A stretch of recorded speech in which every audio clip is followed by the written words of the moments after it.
and welcome to the newest episode of Falling Upwards. That's Maddie typing in the background because we know how diligent she is when it comes to bringing us facts. How are you doing, Maddie? I'm not doing anything sneaky. I was just typing in my sound recorder so that I have my own audio, just for insurance. How are you this morning? You do sound a tiny bit sleepy. Yeah, that's because I woke up. That's because where were we last night, Mads? London. Won't try and do the maths. 19 minutes ago. And 13 of those minutes I've been talking to MA.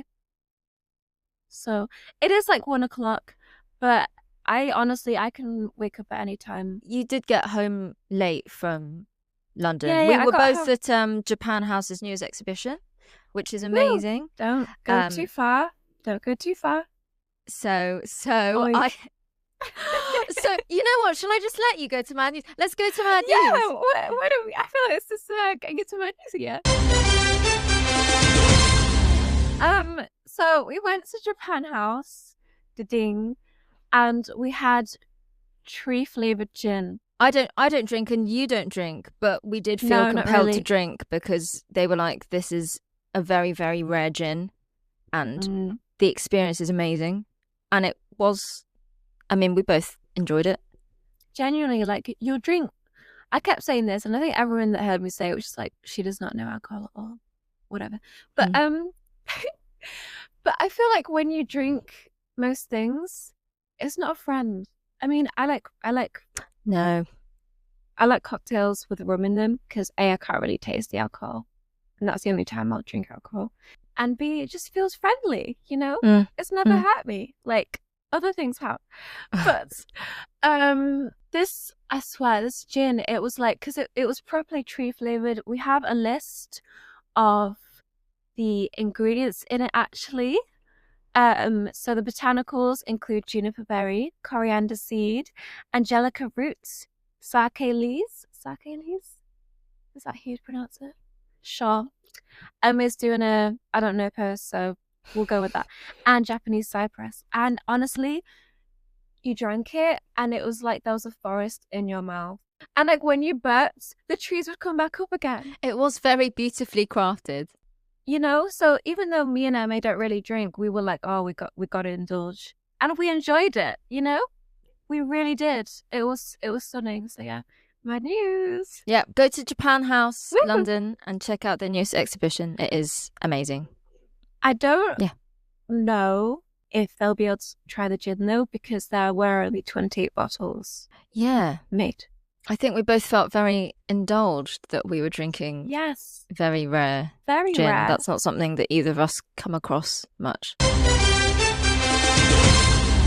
In the name of good craftsmanship, because we both love beautifully, thoughtfully made things, we have the wonderful Shahana Goswami on the show today. She took the time to sit down with me to talk about her newest film, Santosh, which I've already talked to Maddie about this movie. For me personally, it's one of the best films that came out in 2024. So go and check it out if you haven't already. Emma literally said to me she thinks it was the best film from last year. Yeah. Just full stop. That was a sentence. I loved Wicked. I watched Inside Out 2 about 6 times. I think this is the best. It trumped Inside Out. Wow. I think it's amazing. It is absolutely stunning. And to give you all a light synopsis, just so you understand the context of some of the things that the wonderful Shahana talks about. The film is about, I'm going to read off the synopsis because I'll describe it better than I will. It's about a young widow who takes her late husband's job as a police officer when he passes away, and she is drawn into the case of the murder of a young girl. And it's such a layered movie because obviously it discusses how women are treated in society through this case, as well as all the different layers of power and prejudice and struggle that we see through Santosh and through the entire paradigm and setup of the film, and it's very beautiful. So we have to say thank you very much to Shahana for joining us and for talking about her role in the movie, and do go and check it out. Shahana, thank you very much for joining me today, and congratulations on the movie. Thank you so much, and thank you for having me. Of course. Well, firstly, it is just a stunning piece of work. And I've got to ask from the very beginning, how did you get on board and what did it feel like the first time that you read the script? I had a premiere of another film called Svigato that was releasing at the time, and Sanjay Bishnoi, who plays the character of Thakur as well, he was helping with the casting of the film actually, and he was working with the casting director Mukesh Chhabra. So they had come to watch the premiere, Mm. um, and after watching the film, the next day they called and said, "You have to come and meet Sandhya because there's this film which we think that you would be right for." And so I literally, in the middle of shifting houses, I went and met Sandhya. And I thought I was just going to meet her. And then I realized, oh no, we were doing like a reading. Mm. So we did a few scenes that, they had already printed out. And then we just did some improvised scenes. Um, and that was it. And then I walked out, and I was told that they might want to make me do a chemistry test with with Sharma's character. Mm. So usually, you have chemistry tests with like romantic actors, and here we Mm. had like chemistry test with Sharma, so which was really nice. And so I think there were various contenders for Santosh who tested with various contenders Mm. for Sharma, and we Mm. had a bit of a mix and match. And yeah, and then I was told that they had finalized me, and then I was sent the script to read. And I think before that, I didn't really know much about the film or about anything. And I think I was still in between worlds and in between shifting homes and, having finished a project. So I wasn't paying attention really. And only when I read the script is when I suddenly realized, oh my God, what a privilege, because it's such a well written script. Like Mm. Sandhya is such a fantastic writer, and she really had finessed that script to perfection. Mm. And reading a script like that for me was I'm always really happy to read a piece of work that reflects authenticity and honesty of human Mm. existence Mm. without trying to attribute good and bad or Mm. virtue and misvirtue, Mm. but to kind of make it more nuanced, more layered, more empathetic to the human Mm. nature and the contradictions in it. Mm. And that Santosh is not a hero or a heroine in that Yeah. sense. But Emma, you've acted. Mm. Is the chemistry test a common thing? If your character needs to have, like, I've had it with like when your character's set up to specifically have like a very particular relationship with another character, then yes, because I don't know, it's okay, sometimes it's as simple as you're meant to be family members, Mm. and then once you're next to each other on screen, they're like, that does not work, like even visually, do you know what I mean? Right, And yeah. then when I've casted as well, especially if they're like romantic leads, you just need to check that it kind of works, because sometimes genuinely you'll have this sometimes where both actors are great, and then you get them in the room and you think, oh, the romantic chemistry will be great, and then for whatever reason, when they're doing the scenes, and it's not that they're not great actors, but then it's like, oh, you for some reason you come across as siblings, and no matter how you direct them, then it's like, it's because and it's at that point it's got nothing to do with like whether the actor's good or bad. It's just, does it work for the story and the energy? Like with this movie, her dynamic with Sharma is so central to the movie, and especially in the second half. I think I mentioned this in the interview. It is such a delicious linchpin of what helps make that storyline tick. I can imagine if their dynamic wasn't right, it would have really made that part of the movie collapse a bit. Yeah. So they were dating, not siblings. Yeah. I mean, not in this. It's an interesting power dynamic between Santosh and Sharma. But like, I've definitely had that. Not so much. Well, obviously, like if I'm in the room, then I don't know what the casting director say. But when I've had to cast, I've definitely had I love you both, but you're meant to fall in love, and this feels like sibling banter. Have you seen those siblings while dating videos? No. You don't know what I'm referencing.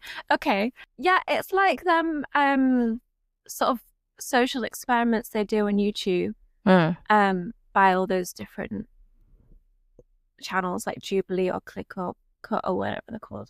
And they were genuinely, they'll get pairs of people together and they'll try and trick whoever is their audience into thinking they're not what they actually are. And sometimes it's people that look exactly like each other and they're actually dating. Or I saw this one clip recently when this couple, when the audience guessed, they were like, "That's right, we're siblings." But the guy like smacked her bum, and everyone was like gobsmacked. But they were like, "Haha, JK, we're dating." So that was a relief.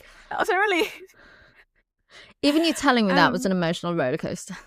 Yeah, but that's why it's so popular. So you're basically, as a Cassie person, in a way, they might not literally be playing siblings, but it's like a siblings or dating thing. Also, she just immediately got that role. They just saw her and knew they wanted her. I think that's fab. Well, they got her to read in for it, and then they got her to then do tests for it. But yeah, testament to how good she is, isn't it? Things in different moments of time. And that's what I think I really admired in it. And the fact that even though the film is titled Santosh and is largely seen through Santosh's eyes, it speaks of so many other things. And each and every character that appears has such an intrinsic and strong presence. Even in the writing, it was so apparent in terms of them making their presence and the messaging that comes through it so clear. So it was a joy to read something like that and to know that, oh wow, I get to play the titular character in this. That was really quite amazing. Beautiful. I mean, you talked about the honesty of the script, and I think that's never more apparent than in your own performance. I mean, the tension in the movie simmers from the very beginning, and that's never you embody it very beautifully. There's a sense, even shots when you're out running, it's a very simple act, but you get that sense of the layers of emotion that she has within her. What preparation did you do to be able to kind of embody her complexity? The main preparation was a lot of conversations about the character, about the script, about the scenes with Sandhya, and then eventually with Sunita Rajwar, my co-actor, regarding scenes that involve Sharma. My joy comes from wanting to capture the vision of the director. So it's very important for me to have that time to discuss it with my director to really understand what is it that they're looking for. And oftentimes that shifts and changes because, while playing out characters, while playing out a scene, you might feel like, oh, actually, it could also be like this. So that amount of leeway and shift and change happens, but you're constantly kind of going back and forth with your director and getting feedback from them. And that is a very essential part of my preparation and my process. But beyond that, I keep saying this, I don't have much of a process. In fact, for Santosh, I thought that I would find a process and do some sort of homework and maybe work on her body language or her walk and really try to kind of understand who she is before I play her. And it just didn't come naturally to me. Every time I would make time to do that, it just felt awkward, and I couldn't get myself to do anything until the point that it was one day before shoot, and I cried the night before shoot because I said, I don't know who she is. I don't know what I'm going to do. I don't know why they've taken me. They're going to realize that they made a mistake and I'm not the right person for this. And then I realized that this is just because the minute you start kind of attributing ways of doing something onto yourself, which is not natural to you, because there's so many actor friends of mine who I admire, whose work I admire, and we talk about things and we hear about. I mean, we discussed about their processes and things, and I keep feeling like maybe I'm lazy, maybe I don't do enough, maybe I'm not, But then I realized that that's not true because I take my work very seriously, but it's just that I have a much more instinctive approach to it, and it's more internal for me than actually doing something. And when I try to force myself to have a process, it didn't work. It didn't happen. It didn't come. And so yeah, and then I think day by day, each day, you kind of get more into it, and you get a lot of help and support as an actor from the team, from the environment. You get into that costume, you get into your look for the film. You start interacting with the world and the universe and the people, the other characters in it. It starts coming out. And slowly you realize, oh, you found that character from within yourself somewhere. There are moments when the film does feel very almost documentary-esque, which suits the subject matter. I think perhaps the fact that you let it come naturally almost worked beautifully with that. Given the various societal commentary that the film makes, what do you personally hope that viewers take away from the film? That's what I actually really liked about the film as well, is the fact that, you know at the end of the day, we as human beings, we share our opinions of things, and um, that's kind of our point of view. But the minute it becomes didactic or kind of preachy, I find it problematic, because that's with you assuming that your opinion and your perspective is superior or the ultimate truth. And what I loved about Santosh is that in the writing, Sandhya managed to bring about certain honesty, but without judgment. And yet it leaves the audience to see where their prejudices and biases lie, because it's almost like a mirror to society, to the world we live in, to the tiny little ways in which we discriminate, we make judgments, we,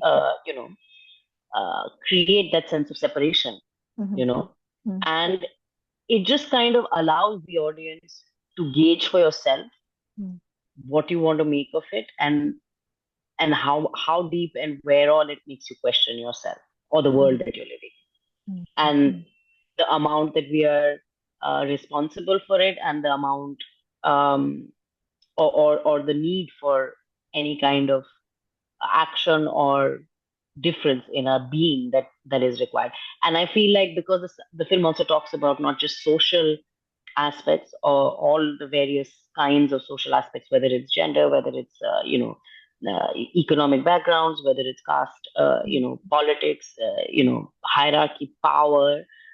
But it also talks about human emotions, and the kind of um, ambiguous nature of human behavior, which is contextual and circumstantial. And so I just feel like it ends up. I love the fact that it's a film that just kind of is almost like a tableau that's up there, and you make what you want of it, and each person would take away something in different ways depending on where they're at and what they resonate with. So, from your recounting of the film, the message was pretty strong to you. Do you think that's because of who you are, or because of the way the film was? I mean, I know you and I talk about, I don't want to call it women's issues, that sounds terribly trivial, but things that women face, not just in the industry, but like just out in the world in general. Yeah. And I do think it's impossible to watch this movie and not feel a certain type of way towards those social commentaries about how women are treated in general, how women are treated in the workplace, how societal structure perpetuates and complicates those dynamics between women and between women. I think it's impossible to watch it and not. I mean, there were moments where I felt quite angry watching it, and I think you're meant to. I think you're meant to feel stressed and tense, and this is why, even for our listeners, when I was talking to Maddie, I was like, I do think it's a difficult watch for a lot of people. I do think there are some people where it could actually potentially trigger them if they watch the film, because it is, I mentioned to her that it's it almost has a documentary feel, and it does. There are moments where, and I think brutally honest. I think this is why her performance is so stunning, because when you watch it, you genuinely do feel like, you know, sometimes she comes across quite gnarly things in the film, and you feel like you're experiencing it with her. You feel like she's experiencing it for the first time. You genuinely do feel like you are just seeing an ordinary policewoman out there, out in India right now, going and confronting these things, which is an incredibly hard thing to do. If I can just veer off your question a tiny bit, I think the actor's paradox is always like, you want to be truthful, but you are intrinsically coming from a place of untruth because you know what's gonna happen. You're not actually that character. You're coming from a place that is not truthful, but you want to be truthful. And that's what I found so profound about her answer regarding how she even developed the character, because, you know, she was like, the night before, I'm gonna cry, I don't know who this character is. And, you know, I'm a prepper. If you look at my scripts, they look like, I don't know, a pen's thrown up over it. Whereas there's a mate of mine who's an amazing actor, and I have genuinely seen him show up. He'll read the script just before shooting, he'll memorize it quickly, and that's like 5 minutes of prep at best, and he'll just do it. Yeah. And you'll watch it, and it's not even like, it's like, oh, you know, his performance needs a lot of tweaks. Like every director, you know, will kind of want to tweak if they feel they need, but it will be a beautiful performance, and it'll be like, but you've done no prep. You've like woken up, rolled out of the trailer, and just so done this.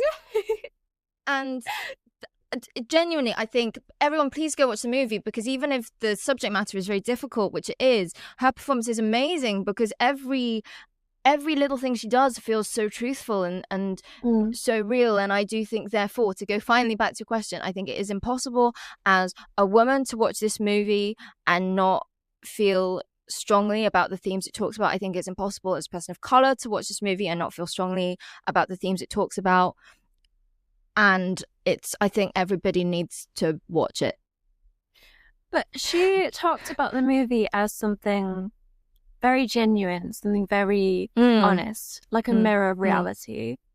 So do you think that men would find it hard to watch the movie with those themes? I think it depends on the mindset. Right. Like you know, even of anybody, irrespective of gender perhaps. But I think that during the trailer, wasn't there that quote from Variety or something that was, you know, that was saying that it was like staunchly feminist or something about what it's trying to say, which I personally think it is. If you're coming to watch it with a very misogynistic point of view, you might get angry watching the movie for completely different reasons. I can imagine somebody who is super misogynistic going and watching the movie and going, oh, well, it was okay that this thing happened to this woman. Or, of course, he'd treat this woman like that because... But that's his mindset. You can be male or female or non-binary, and if you're coming into watching that movie with that mindset, then you're going to react in that kind of way, you know. Whereas I can imagine certain male friends of mine that are super open-minded and, you know, very, very proud almost, or that I would trust as feminists, that would go in and watch that movie and would also feel the same way that you or I would feel about the themes that it talks about. But that is all mindset and just attitude to these social issues.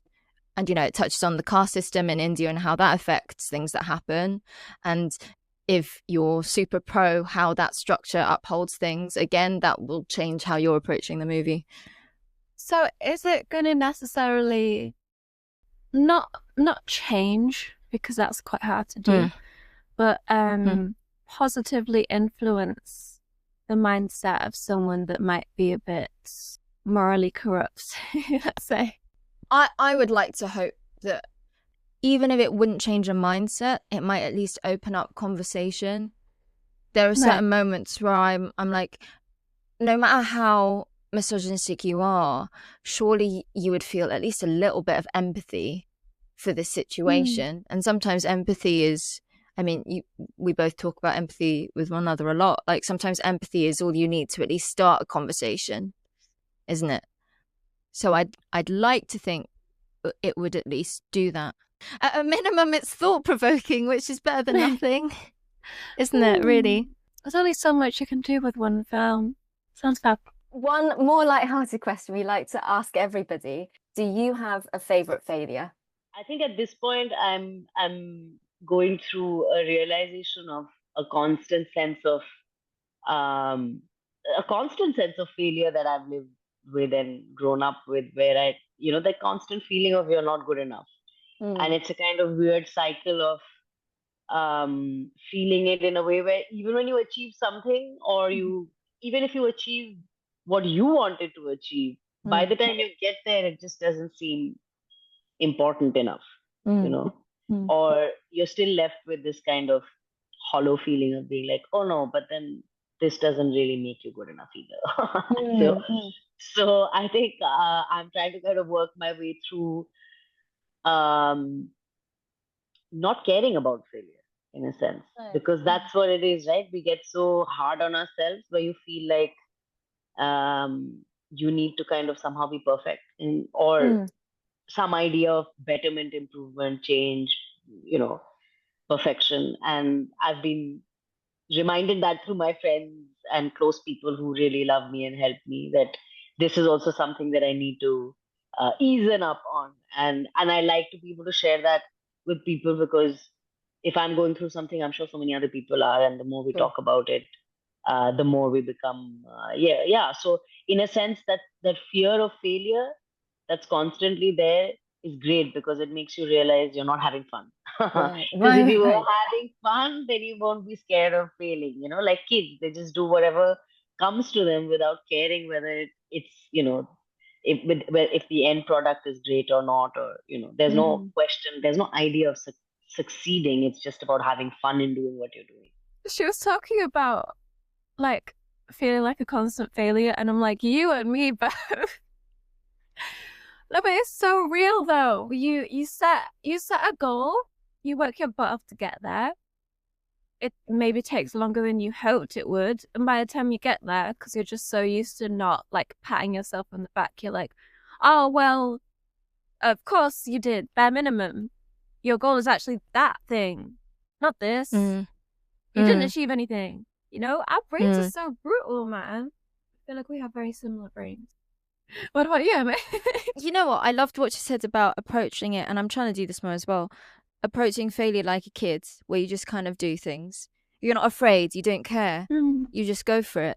Whereas as we get older, we're so like marred by our experiences that we get more and more afraid, and it affects what we do and how we approach it. That's like, do you remember, okay, this memory is very hazy in my head, but do you remember the movie Call Me By Your Name? And at the end, when Timothée Chalamet's character is obviously devastated about what's happened, and his father talks about like how as you get older, like the experiences that you have like harden your heart more and more to love. It's something to that effect, and I feel like that's that with failure in life, right? I don't like that, but it's true. Like your experiences with failure, it hardens your resolve. It's like reinforces your fear around things that happen. And that's what we do try and do here on Falling Upwards, to remind everybody that you don't need to hold on to failure and see it as something to be afraid of that affects your next actions. But it's beautiful that she's working on it. Yeah. Yeah, I still remember that quote though. And I honestly, at this point, I live by it. It's in your best interest to be very tender, or along those lines. I don't like the thought of hardening your heart. I think that's something I've done, not sort of intentionally, as you go through things, maybe experience failures, or you go through stuff and your brain just wants to sort of protect you and make sure you don't go through that again. But I think it's better to feel more and to still be like a vulnerable child almost, experience the world that way, because we shouldn't have to live in a world that's constantly throwing rocks at us. No. We should and holding on to those rocks as well. Yeah, we shouldn't have to feel like we're constantly failing. But if we do, that's when we start to sort of lose our spark a bit. So I think no matter what is thrown at us, we should try our best to have that childlike innocence still within us. Yeah. And that's sort of like what she was saying. And I think to bring it back to Santosh just a little bit, for anyone who has watched the movie or does watch the movie after listening to this, let me know what you think. But it struck me as I was watching it, and then as I spent a lot of time thinking about it afterwards and then watched it again. Obviously, the entire movie is framed by the fact that her husband has passed away tragically. And you do wonder to what extent her actions are coloured by the grief that is still very fresh for her. There are moments, and it's very clever because there are moments where you see him pop up again, not like a ghost, like, his picture or something like that. And it does kind of drop in your head, wait a sec, how much of what she's feeling or the way that she's approaching something or the emotions that she's taking going into a moment, how much of that is her holding on to that grief? And obviously there's nothing wrong with holding on to grief because grief is difficult. But that's about, again, back to how our experiences do colour us. They harden us. Sometimes they colour us for years and we don't even realise that they have. And failure is one of those things where you think you're fine. And actually, like 20 to 30 years later, you're like, no, I'm still not over that. Are you enjoying the response to Santosh as well? Is it what you expected or hoped? I mean, I think it's been really gratifying because I feel anybody that watches the film, they have a kind of surprising whatever they expected of the film, it's still different from that. And there is still an element of surprise and love that comes for the film in different ways. And yeah, I'm just very happy that it's a film that's managed to do so well across the board. It's even in India, every time it has been shown in festivals and things, people have really been very moved by it. And then for the very same film to be having such an exactly similar experience in the world outside of where it's set is very rewarding. It's very nice to see that it comes together so beautifully. I mean, you've been in the industry almost 2 decades now, which must feel wild to think about. How does Santosh feel like a new experience for you, whether that's, post-film or just as an actor? I think Santosh became a kind of like a marker in many ways. It came at a time when I think I was also transforming as a person, as an actor, wanting more from the experience of the choices I was making in films, and it gave me a great sense of confidence in just, again, like I said, the taking that moment to say, oh, you've been around 20 years, you know a lot of things just by virtue of having invested your energy and your time and your passion in a place for 20 years. So I could see my prowess in being an actor on film, on set, because I can handle the chaos, I can handle, all of that, and I can shoulder, being the lead of a film, in a film that is so reactive, so dynamic and live in that sense. So I think I was proud of my journey with the film and my ability to kind of hold it all together for myself, along with, of course, the support of everybody else. And yeah, I think I've just played a leading character in a film after 10 years. And that was the only other time that I've played a kind of leading character before. So I think it was just, again, a reminder of the fact that I am ready to be bigger, to play bigger, to own bigger. And that's not from an egotistical space, and neither is it from a space of greed, but it's actually eliminating the fear that I had. Like, now I'm okay to embrace the bigness of my own abilities. Do you have a favorite scene or a favorite memory from the process of making the film at all? I mean, as an audience, and from the time I read the script to now watching it as an audience as well, I love the scene where she goes to eat food and there's the guy staring at her, and whatever happens. Yeah, I don't want to spoil it for people, but that particular scene, I think, was a very powerful, subtle scene and very unexpected scene. in terms of a sense of retaliation. And I found it amazing when I read it, and in the way it got filmed, and when we did it, it was I really enjoyed that part of it.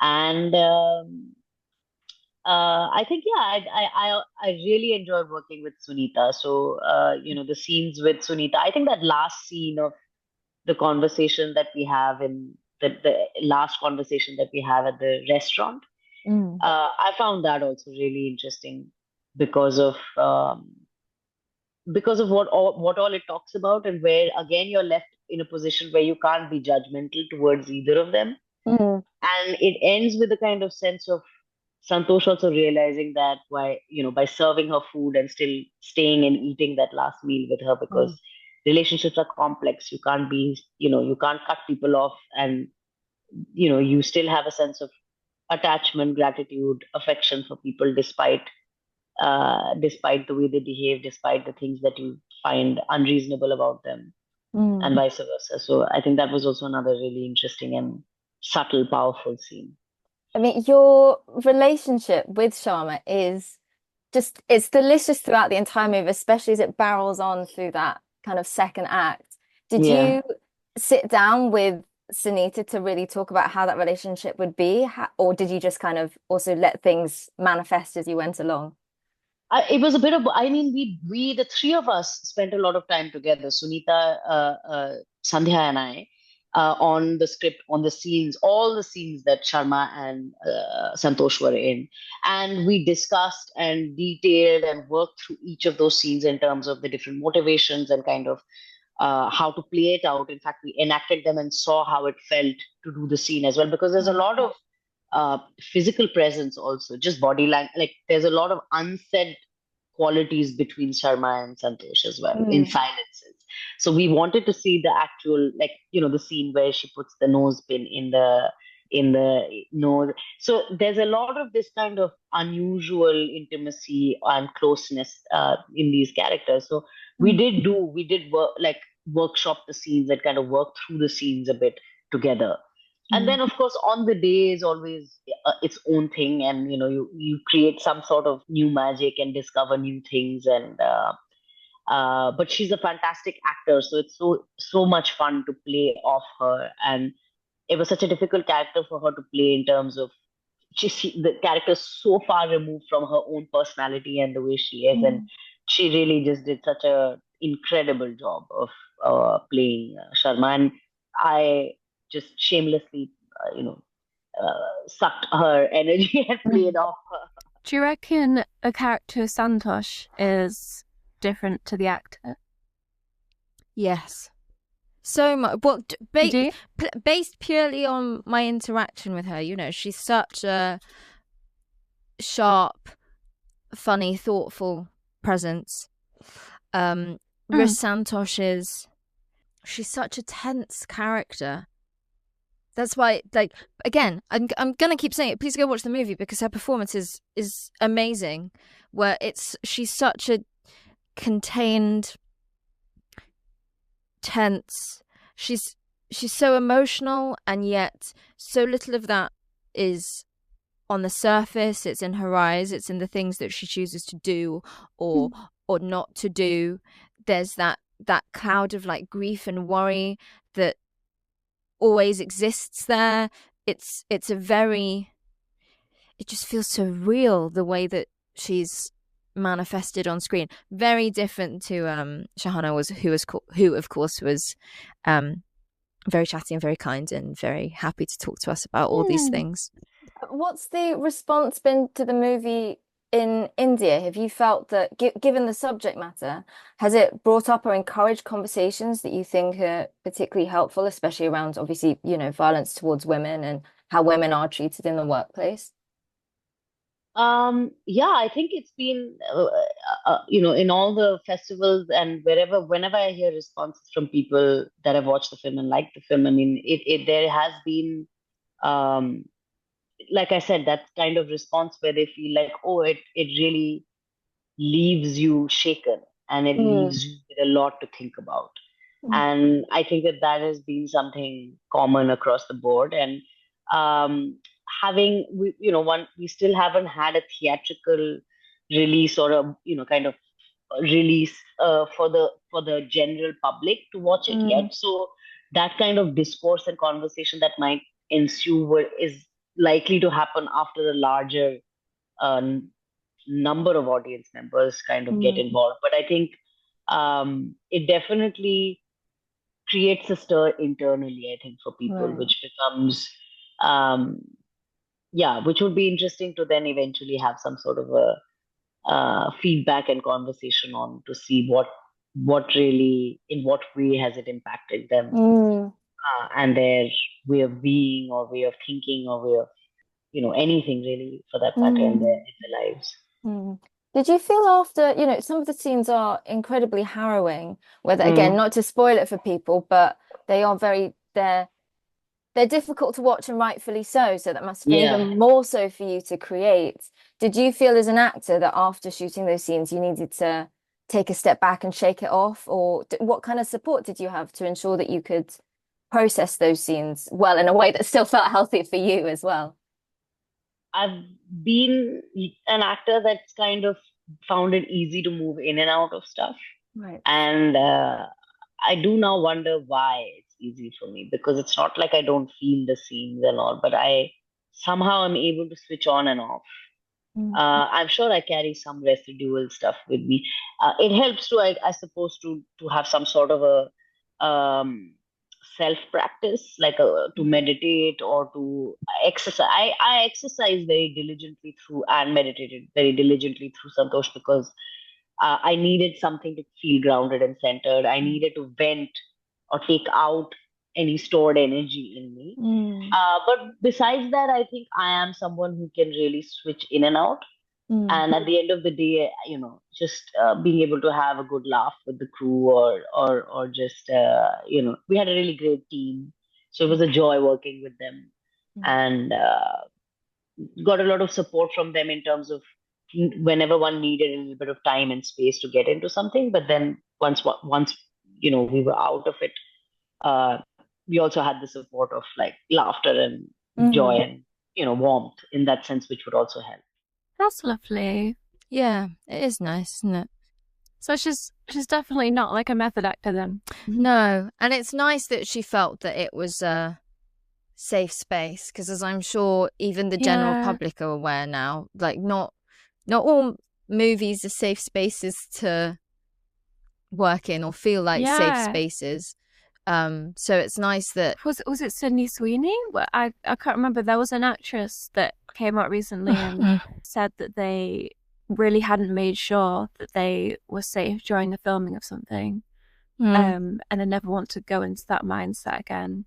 So yeah, it's lovely when they can actually have a laugh and it's separate from reality, when they don't blur the lines.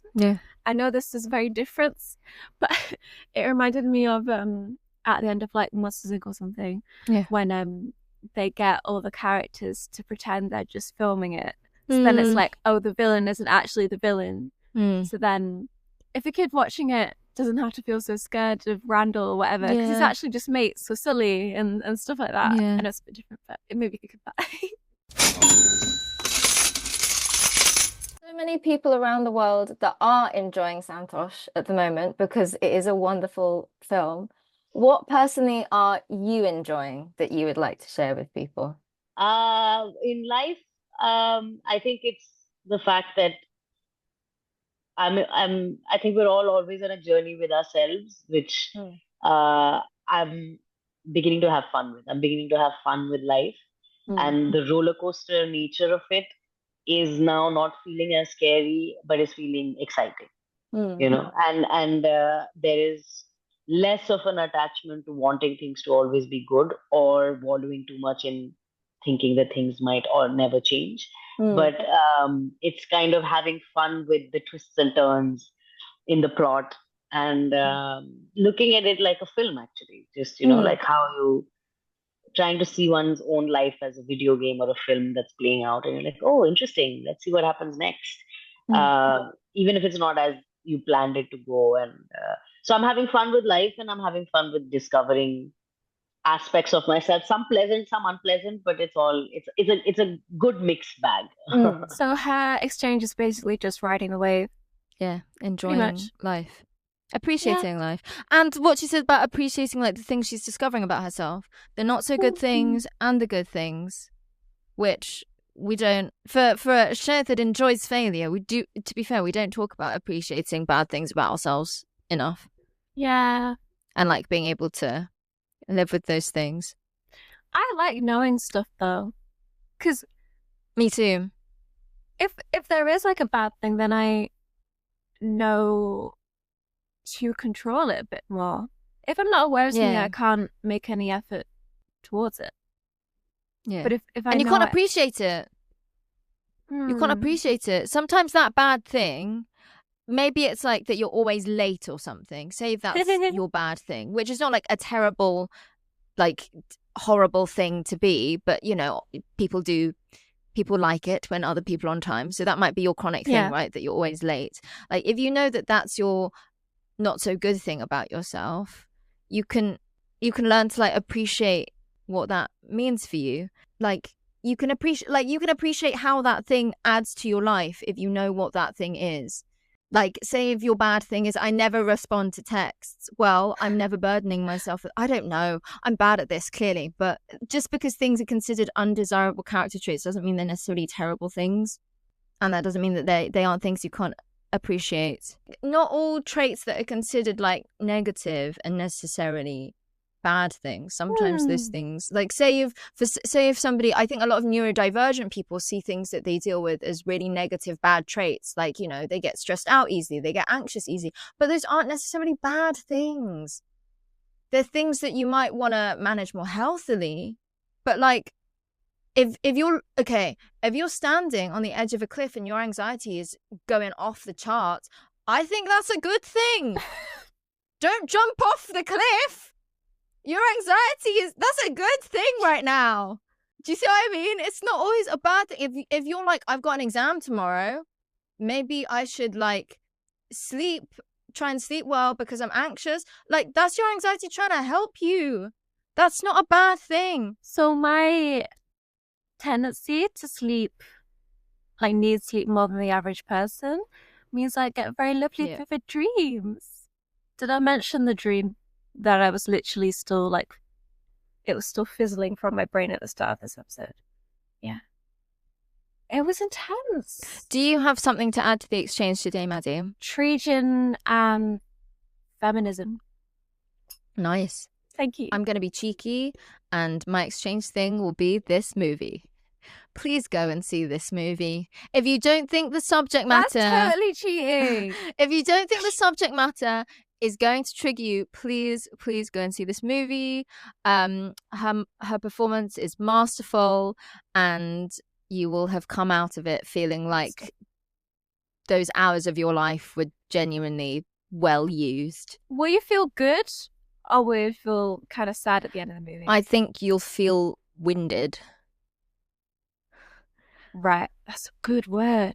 Do you know what I mean? You know, sometimes you leave the cinema and you're like, whoa, what did I just watch? And it's not like euphoria or it's not like, oh, I'm really sad. It's just like, oh my gosh, like sometimes when you leave the cinema, I don't know if you ever get this, I'm like, just don't talk to me for like 10 to 15 minutes so that my brain can process and get this energy and understand this energy that I've been feeling. It's like that kind of feeling.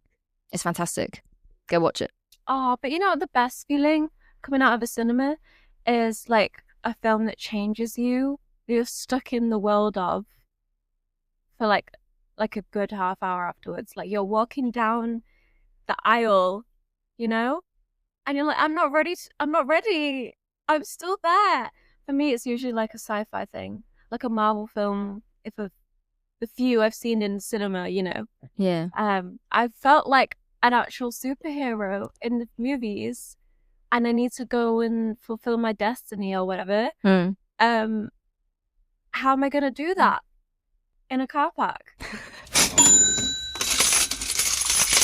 I feel like we've started mistaking distractions for joy.